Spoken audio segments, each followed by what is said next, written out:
numerous studies have been done evaluating the income, potential for different degrees of educational attainment. I want to say the associate's degree is somewhere around $400,000, maybe over a high school degree. When you get to a bachelor's degree, it varies, but people often banty around $1 million. Is what you're leaving on the table between graduating from the age of graduating from high school and typical retirement age. I don't know if it's that high for everybody, but just think of that. $1 million over a lifetime. You're talking about retirement savings that your family won't have to worry about. If you're just simply working paycheck to paycheck and you get to be 65 years old, there's Social Security there for you, but that's not really a comfortable living. Your family's gonna have to worry about that, especially if you get sick. So there's the immediate impact on you not having a lifestyle that you might want, and then there's this impact on your family if your needs aren't going to be met.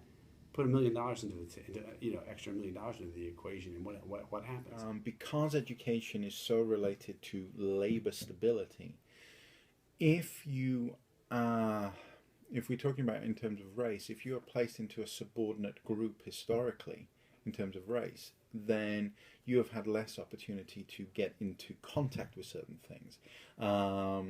So if you translate that back to what we previously talked about in terms of education, what that means is that if you are living in a poorer area or in a poorer social class, you are going to, like I said before, a form of education that gives you a statistically greater chance of not being able to come out of that education with the qualifications or the high level types of qualifications that you might need to go on to the next stage.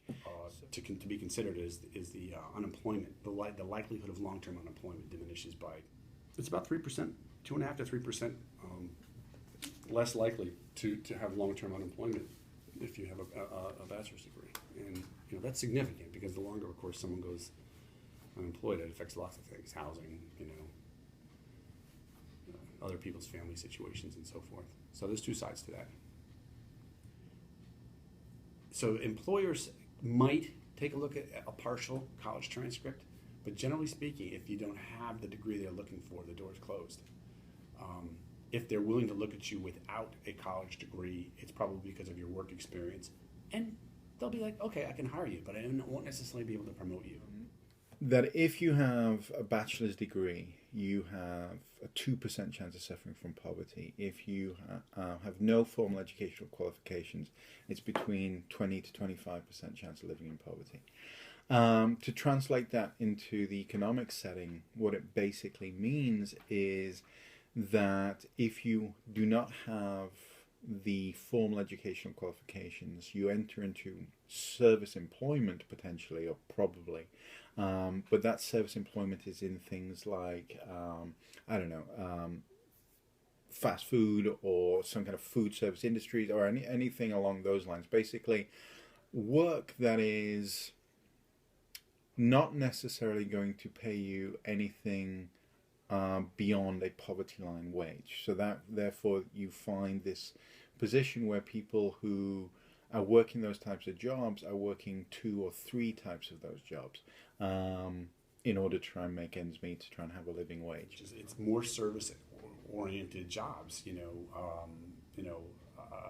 healthcare where it's like non-technical healthcare, like like a certified nursing assistant or medical technologist or something like that, where there's very little training, and they don't do it's that routine stuff.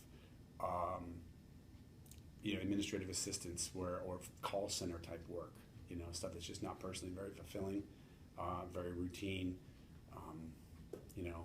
high turnover, high burnout. It's because that public funding and the need for education in the labour market, it becomes this vicious circle to get out of.